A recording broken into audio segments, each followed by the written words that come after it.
What's up, guys? This is Webby, and this is your SmackDown Live review for August 30th, 2016. Had quite the show tonight, and I would have to say that SmackDown, if it wasn't for the Universal Championship title on Raw, that SmackDown would have won this week because it gave us everything. It gave us tag team matches. It gave us The Miz not acting like a pansy. And what I mean by that is, yes, he did run away from Dolph Ziggler, which is probably going to build that feud up. But he came off really strong in his promo for once. We had AJ Styles, again, doing well. We had Baron Corbin in a spot. And I like that they're pushing some of these young stars. Had a good segment with Bray Wyatt and Randy Orton. Had good stuff on TV tonight for SmackDown. Now, there was a walking advertisement for a ratings killer. It never fails, and I'm going to get it out of the way right now. Heath Slater. Heath Slater, they took us on a journey to his trailer. What a load of crap. Who wants to see Heath Slater? I mean, I understand. Slater.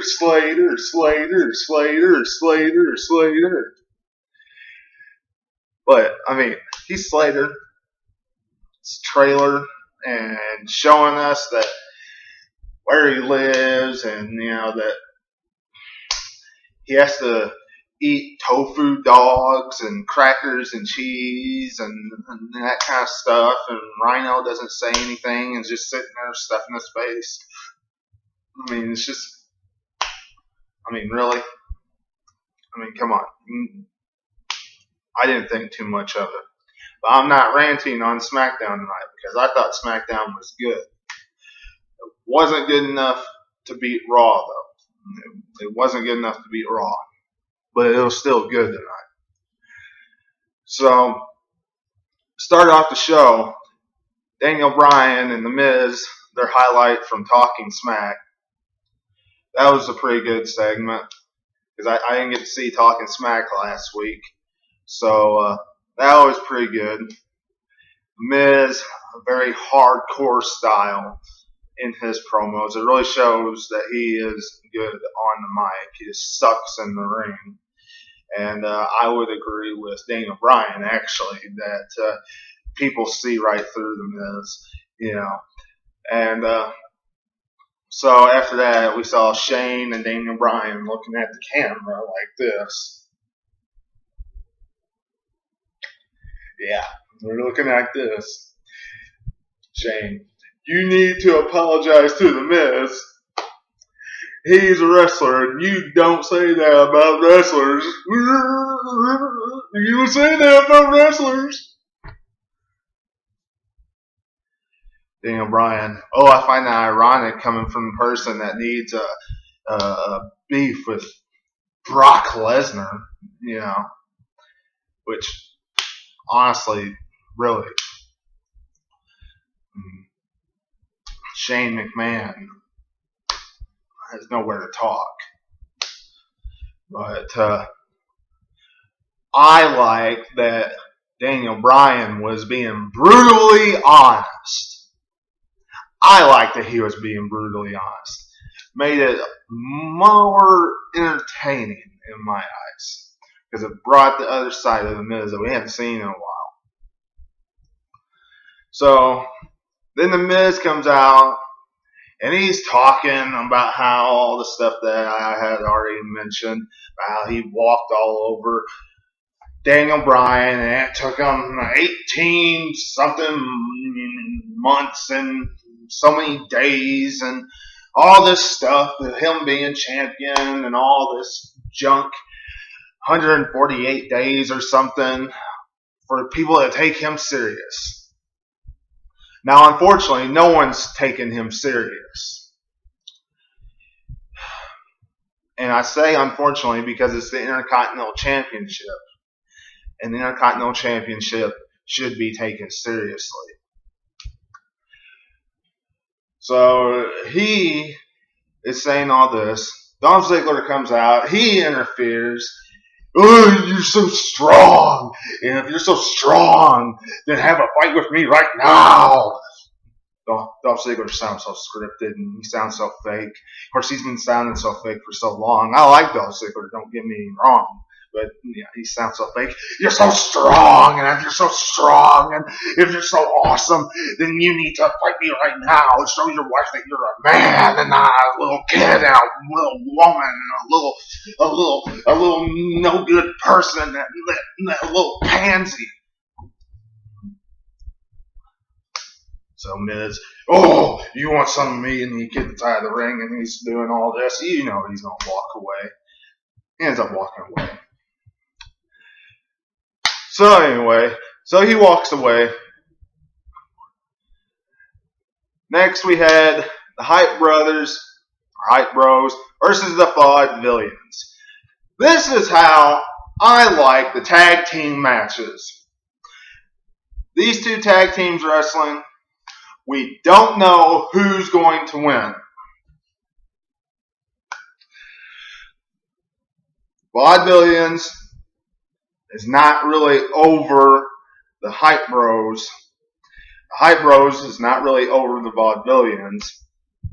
Now, sure, the Hype Bros is over with popularity, but as far as exposure on TV, they're not, and that kind of stuff, they're kind of dead even. So it was a toss-up who was going to actually win this one. Whereas last week, when the Ascension, I think they faced the Usos, you knew who was going to win. And that was just dead awful and horrible. So anyway, Hype Bros won. Next we had AJ Styles in the back talking about how no one cares and he's awesome.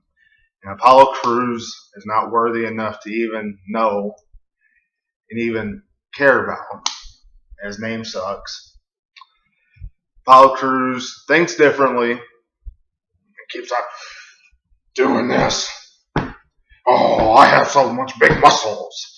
Oh, yeah. Whatever. Your character sucks, Apollo Crews. Yeah, I know there'll be some person out there, some Apollo Crews fan out there saying, oh, my whammy! Oh, my whammy! Apollo Crews is so good, man! He needs a push, man! He's awesome, man! He's a good wrestler, man!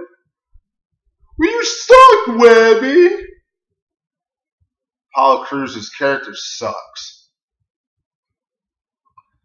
So anyway, AJ Styles comes out and he's talking a little bit about how great he is and about how he's going to take Dean Ambrose's WWE Championship. And sure enough, here comes Apollo Crews. He's walking to the ring. Daniel Bryan said that we were going to have a match tonight. Okay. We all know who's going to win this one. We all know Apollo Crews is going to lose. It's just another way, even though I like it, to build up AJ Styles. So AJ Styles beats Apollo Crews. I already talked about the Heath Slater moment. A walking advertisement for a ratings killer. He's okay, I guess. Wyatt and Orton. Their segment. Well, Bray Wyatt comes out, says that Orton went into Lesnar's fight thinking he's unstoppable and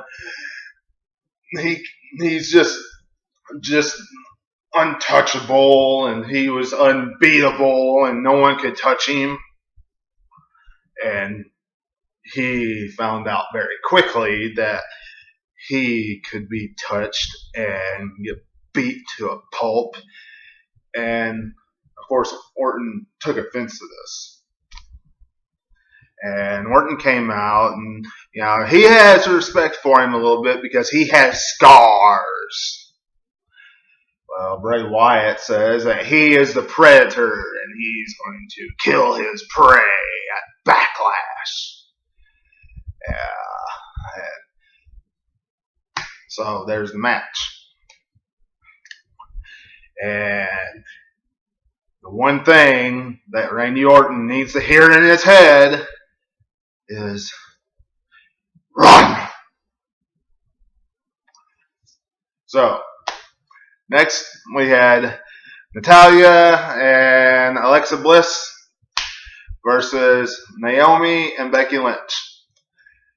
And I do believe that Nikki Bella was at ringside. Yeah, Nikki Bella was at ringside. And once again, WWE made me happy with how they ended this contest. Because Nikki Bella ended up getting hurt. And I know everybody's probably thinking, oh, you're just on the Nikki Bella getting hurt joy juice. You don't like anything that has to do with Nikki Bella or John Cena, Webby. You suck, man. No. It's a simple fact that Carmella, who was brought up to the main roster, wasn't doing anything with. And then finally, Nikki Bella, who before she got hurt, was just getting this monster push. Most of the time when that happens, they come back, they get their monster push, and that's it. That's not what's happening here. Carmella interferes, beats up Nikki Bella, and Natalya and Alexa Bliss picks up the victory. I like that this is going on because it's building up another superstar, another women's wrestler in Carmella. I like that that's happening. You have to build up to the future. So for all you Bella freaks, I'm sorry. And then I like what WWE has done here. And I hope that they stick around because since the Dudleys supposedly retired, I don't know if they did or not, but storyline wise or whatever they did, the Headbangers are back. And they faced Rhino and Heath Slater. And of course we all knew that Rhino and Heath Slater was going to win this. But what I like about this is, the Dudleys was there pretty much to put stars over and to build for the future. That I have a very suspicion that that's what they're going to use the Headbangers for on SmackDown. And if they do, I applaud WWE for that. Because the Headbangers are still well known,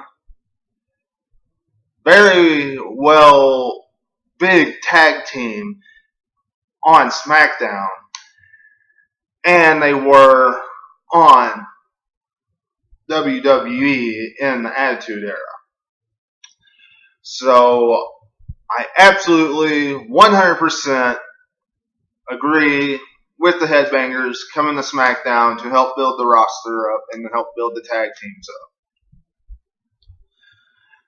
And then, I like Kane, but this is a walking advertisement for a ratings killer. Because of how they used him. Some joker nobody saying that I think he delivers Milkman Boy comes out, and they need somebody to wrestle. So Kane chokeslams him. Zippity doo dah, hellfire and brimstone. It's Kane, the big red monster. Yeah, whatever. And then finally in the main event, Baron Corbin versus Dean Ambrose. AJ Styles on the outside doing commentary. And this was pretty good, I will have to say. You know, I like that they're highlighting Baron Corbin, building up another star, whether he goes anywhere or not. It's still showcasing somebody that's not really, really well known, which Baron Corbin's known to the most of the internet fans and to the NXT extremists. But he wasn't really used properly when he was first brought up to the roster. And they can stop saying the Andre the Giant Memorial Battle Royal, because that just doesn't do anything. So it was a good match, but Dean Ambrose ends up getting disqualified because of AJ Styles interfering and accidentally hit Baron Corbin. And AJ Styles goes for his big forearm, and Dean Ambrose reverses it and knocks him on the top rope and dangles him a little bit, gives him a nice smack on the face, and walks off. And that's SmackDown tonight. What do you all think? If you like this video, hit that thumbs up, subscribe, leave your comments below. If you have not checked out my Monday Night Raw review, go back and check that out. It has special guest Fargo on it, so go back and check that out. It's very entertaining, well worth watching. So, until next time, don't forget to check me right back here for my NXT and Cruiserweight Classic review tomorrow night. Until then, I'm Webby, and I'll catch you on the other side.